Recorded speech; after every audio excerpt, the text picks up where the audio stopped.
कौन से मुद्दे रहने वाले हैं 2022 के विधानसभा चुनाव में? आगे मत आओ भाई। 2022 के सबसे मेन मुद्दे तो ये हैं कि जो किसानों के साथ अत्याचार हो रहा और खुलेआम जो है दादागिरी चल रही, ये बहुत अजीबोगरीब है। सरासर नुकसान जो है पूरा किसानों को है और जो पूरे देश का पालनहार है और सबको पालता है। ये सबसे मेन इंपॉर्टेंट मुद्दा रहेगा 2022 में। और उसके बाद जो फिर कारोबार की लाइन से हैं, छोटे बड़े कारोबार में जो लगातार जो है गिरावट आई है, इससे बड़ा नुकसान देश की जो है जीडीपी वगैरह को पूरा हुआ है। इसकी तरफ जो है ध्यान नहीं है, सिर्फ एक तरफ ध्यान है लोगों का कि जो है एक हिंदू मुस्लिम के चुनाव पे चुनाव हो रहा, नहीं तो जो मेन मुद्दे हैं शिक्षा के एतबार से जिन देशों के साथ जो है कंपैरिजन चल रहा हमारे मुल्क का कि अमेरिका के साथ जो है अच्छा गठजोड़ है, लेकिन उसके हिसाब से यहाँ एजुकेशन का कोई सिस्टम ही नहीं है। कोरोना काल में जो है हर देश ने अच्छी एजुकेशन जो है थीम बनाई और उसके तहत लोगों को और बच्चों को पढ़ाया, लेकिन हमारे देश में ऐसा कोई सिस्टम ही नहीं बन पाया। एजुकेशन के एतबार से बिल्कुल ख़राब सिस्टम रहा, बच्चे बिल्कुल बेकार हो गए सारे, जहनी एतबार से भी, और जहन रहा ही नहीं अब एजुकेशन की तरफ। मेन मुद्दा ही रहेगा, एक तो किसानों का मुद्दा है, एजुकेशन का मुद्दा है, और फिर जो है कारोबार का मुद्दा है। और सारी चीज़ जो है बेची जा रही, लगातार कुछ ना कुछ बिक ही रहा है। जॉब्स जो है गवर्नमेंट ख़त्म होती जा रही, प्राइवेट सेक्टर, प्राइवेट जो है कॉन्ट्रैक्ट फार्मिंग को ज़्यादा बढ़ावा दिया जा रहा।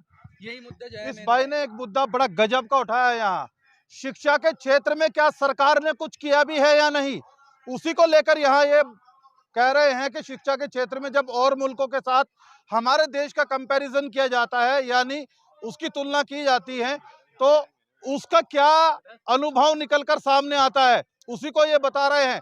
अब इसी टॉपिक पर कुछ और नौजवानों से बातचीत करने की कोशिश करेंगे। आप कहाँ से आए हैं? हम सांगठेड़ा से गाँव। क्या करते हैं आप? कुछ नहीं, बिरान है, हम बेरोजगार है। पढ़ा लिखे हैं? पढ़ लिख के बेरोजगार है हम। शिक्षा के क्षेत्र में क्या कुछ किया सरकार ने? कुछ नहीं किया, कुछ भी कुछ काम नहीं किया। एजुकेशन सेक्टर में कुछ नहीं हुआ? पकोड़े तलने की बात कह रही है, तेल भी महंगा हो गया बता, तेल भी काफी महंगा हो गया अब। तो नौजवानों का इस बार 2022 में क्या कुछ विचार हो रहा है? इनके योगी का उत्तर प्रदेश में सुबड़ा साफ होने जा रहा है। चलिए, इनका भी मानना है कि जो शिक्षा का क्षेत्र है उसमें सरकार काम नहीं कर पाई है, ऐसा वो भी कह रहे हैं। कुछ और लोगों से यहाँ बातचीत करने की कोशिश हम करेंगे। आप कहाँ से आए हैं? नकुड़। नकुड़ से आए हैं। तो क्या कुछ 2022 के विधानसभा चुनाव में कौन से बड़े मुद्दे हैं जो आपके रहने वाले हैं? मुद्दे तो किसानों के ही है। डीजल इतना महंगा है यो। अच्छा, गन्ने का परमिट अब इसने ये बढ़ाए 25 और 10 35, ये पिछले 5, अगर इसकी सरकार रहेगी तो अगले 5 भी यही है, फिर अगले 5 साल के भी यही है। 25 रुपए की आप कह रहे हैं बढ़ोतरी हुई है, उस बढ़ोतरी को बढ़ोतरी नहीं मान रहे आप? बढ़ोतरी कहाँ है? डीजल 40 बढ़ लिया, डीजल पे तो 40 रुपए बढ़ गया। मैं तो ज्यादा डीजल ही यूज करना है जी। हाँ, पेट्रोल और डीजल में शर्त लग रही है ना कि तू डाल में पात आगे पीछे ही है। सही कह रहे हैं आप। 94 या 95 रुपए आज हो लिया डीजल। डीजल ये बताइए, शिक्षा के क्षेत्र में भी सरकार कुछ कर पाई है या नहीं? शिक्षा के क्षेत्र में क्या करा बताओ? वही सवाल आपसे। नहीं, कुछ भी नहीं है। स्कूलों में देख लो जाएगा, पहले बच्चे थे, आज बच्चे ही नहीं है। टीचर बिल्कुल फ्री बैठे, इसमें एक स्कूल में 10-10 भर दिए। एजुकेशन सेक्टर में कुछ नहीं हुआ आपको लगता है? नहीं, आपको भी लगाया क्या हुआ? वही तो सवाल आपसे पूछ रहा हूँ, जानने की कोशिश कर रहा हूँ। नहीं लग रहा उसमें कुछ हो रहा। नहीं हुआ, इनका भी मानना है एजुकेशन के सेक्टर में कुछ नहीं हुआ। आप क्या सोचते हैं, शिक्षा के क्षेत्र में सरकार कुछ कर पाई? फेल होगी जी, शिक्षा के क्षेत्र में बिल्कुल सरकार कुछ नहीं कर पाई। स्वास्थ्य के क्षेत्र में, मेडिकल के क्षेत्र में? मेडिकल का अब हाल देखते, पिछला क्या था, नंबर नहीं आया लोगों का, सुविधाओं के अभाव में लोग जान देंगे, ये तो हुआ। बाकी मेडिकल में, शिक्षा में, रोजगार में, सब जगह सरकार फेल है। क्या नाम है आपका? पवन चौधरी। कहाँ से आए हैं चौधरी साहब? बीनपुर। कौन सी विधानसभा में? गंगों में ही पड़ता है जी। तो मिजाज क्या बन रहा है 2022 के विधानसभा चुनाव में? मिजाज जनता बदलाव चाह रही है। किस तरह का बदलाव चाह रही है? जो किसान मजदूर की बात सुनता हो, उसकी पैरवाई करता हो, ऐसा नेता चाह रही सर। आपको क्या लगता है कौन सा ऐसा नेता है, जो या कौन सी ऐसी पार्टी है जो किसान मजदूर की बात कर सकती है या उसका विकास कर सकती है? ओनली आरएलडी और जैन चौधरी बस। पर जैन चौधरी कहीं उत्तर प्रदेश में 402 सीटों पे चुनाव थोड़ी ना लड़ रहे हैं। उत्तर प्रदेश में सरकार कैसे बनेगी फिर? जो लहर चलती है पश्चिमी यूपी से चलती है। पश्चिमी यूपी में आप फिलहाल सहारनपुर में हो, इधर जाके देखो दिल्ली साइड बहुत एरिया है इधर। वो पूरी एक जो बेल्ट मानी जाती है वो पूरा एक जाट बेल्ट है, और अभी कहा जा रहा है किसानों का आंदोलन चल रहा है तो उसका फैक्टर लोग मान रहे हैं कि पड़ रहा है कुछ। उसके अलावा पूरा उत्तर प्रदेश भी तो है ना भाई। में नाराजगी है बहुत ज्यादा, खाली वो नहीं है कि आंदोलन हो रहा है। अब रसोई देख लो आप, कितना महंगा पड़ रही है आज के टाइम में।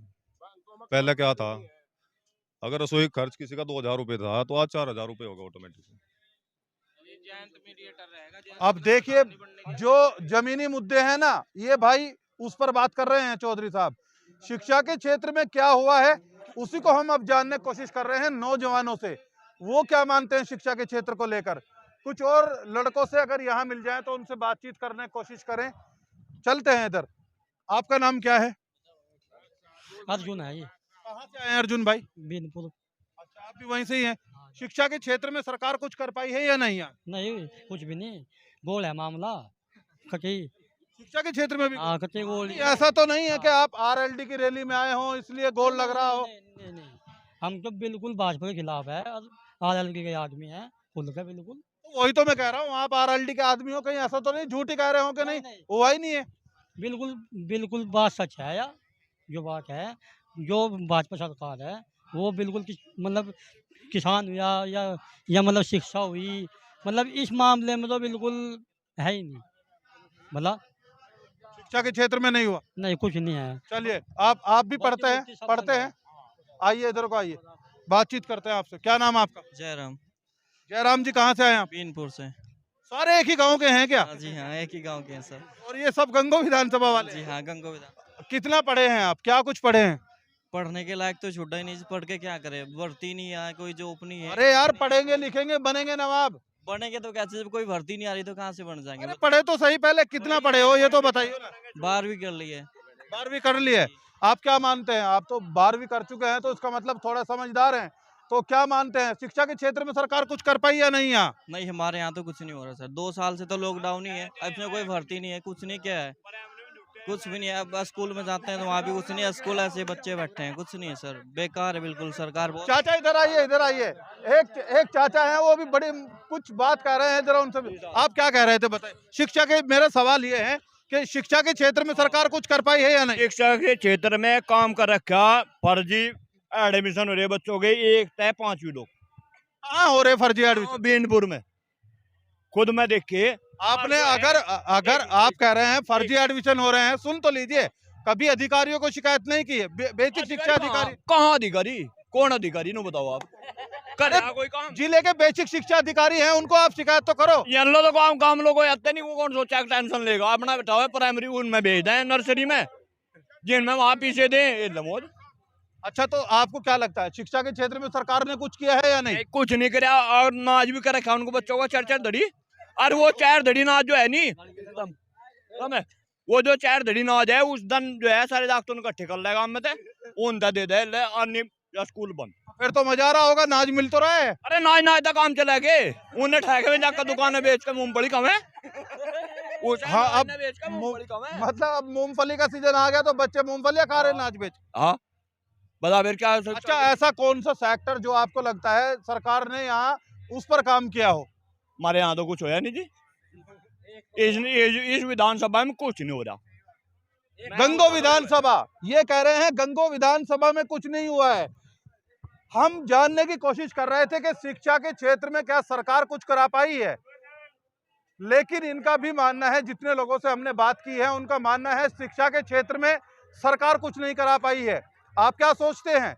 एजुकेशन सेक्टर पर सरकार ने काम किया है? ये वो जमीनी मुद्दे हैं जिन मुद्दों का उठना जरूरी है और जिन मुद्दों पर बातचीत होनी जरूरी है, क्योंकि अगर एजुकेशन होगी तो आपका भविष्य सुरक्षित हो सकता है। इस खबर के लिए इतना ही। अपने सहयोगी के साथ अर्शद सलमानी, सलमानी न्यूज़, गंगो विधानसभा।